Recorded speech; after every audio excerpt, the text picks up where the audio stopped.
የአማራ ክልል ርዕሰ መስተዳድር አረጋ ከበደ ከደብረ ማርቆስ ከተማ ነዋሪዎች ጋር በወቅታዊ የሰላም የልማትና የመልካም አስተዳደር ጉዳዮች ዙሪያ ተወያይተዋል። በውይይት መድረኩ የከተማ ነዋሪዎች የተለያዩ ሀሳቦችን ያነሱ ሲሆን ከነዚህም ውስጥ በአካባቢው የታየውን የተሻለ ሰላም ለማጽናት በቅንጅት መስራት እንደሚገባ ጠይቀዋል። የፌዴራልም ሆነ የክልል መንግስት አሁን ያለችውን ሰላም ለማስቀጠል ምን ያህል እየሰራ ነው ወይስ ምን አቅዷል? ምንስ እያደረገ ነው? በሰላማዊ መንገድ ወጥተን ገብተን ለመነገድ መንግስት ኃላፊነቱን ይወጣልን ነው። ለወደፊቱም ደጋግሙት ስብሰባውን።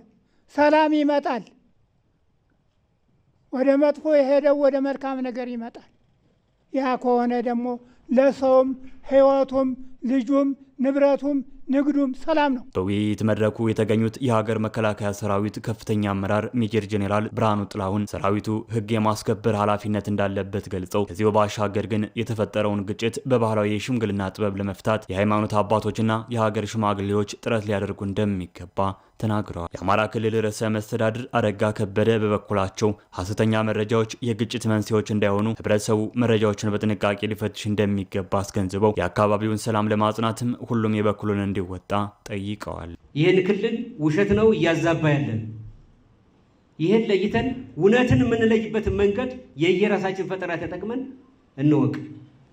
ሁለተኛ እዚህ ያላችሁ የሀገር ሽማግሌዎች፣ እዚህ ያላችሁ ወጣቶች ከሁሉ በላይ አካባቢያችሁን ጠብቁ።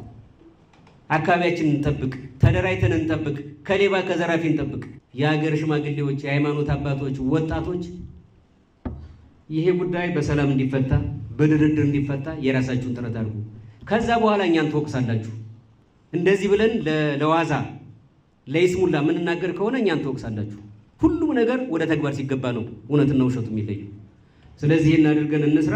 በውይይቱ ተሳታፊዎች ዘንድ ከልማት ስራዎች አንጻርም ጥያቄዎች የተነሱ ሲሆን ደብረ ማርቆስ ከተማ ከታሪኩ አንጻር በሚገባት ልክ ልትለማ ይገባል ሲሉ አስተያየታቸውን ሰጥተዋል። ልማት እርግጥ ነው በመንግስት ብቻ የሚመለስ ጉዳይ አይደለም። ህብረተሰቡ የራሱ አስተዋጽኦ አለው።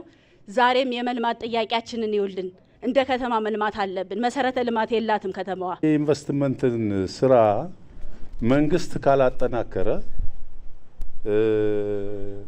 አይዞህ ካላለው ካልተንከባከበው ካልጠበቀው እንዴት አድርጎ መስራት ይችላል? ይሄንን እስከ ክልል ድረስ አሳውቀናል፣ ግን የተወሰደ እርምጃ የለም። ምንድነው መፍትሄው? በዚህ ጉዳይ ላይ ምላሽ የሰጡት ርዕሰ መስተዳድሩ በከተማዋ ማህበረሰቡ የሚያነሳቸውን የመልካም አስተዳደርና የልማት ጥያቄዎች ለመፍታት በቁርጠኝነት እንደሚሰራ በማብራሪያቸው አንስተዋል። በተለይ በከተማ አስተዳደሩ ይፈቱ የተባሉ ከመሰረተ ልማት ጋር ከአገልግሎት አሰጣጥ ጋር እና ከልማት ጋር የተያያዙ ጉዳዮች በደንብ ተለግመው ተይዘው ሊፈቱ ይገባል። እኛም እንደ ክልል በምንችለው ከተማ አስተዳደሩን ለማገዝ ዝግጁ ነን። እንደ አማራ ሚዲያ ኮርፖሬሽን ዘገባ በከተማ በተካሄደው ህዝባዊ የውይይት መድረክ ከፍተኛ የመንግስት የስራ ኃላፊዎችን ጨምሮ ወጣቶች፣ የሃይማኖት አባቶችና የሀገር ሽማግሌዎች እንዲሁም ሌሎች የህብረተሰብ ክፍሎች ተሳትፈዋል።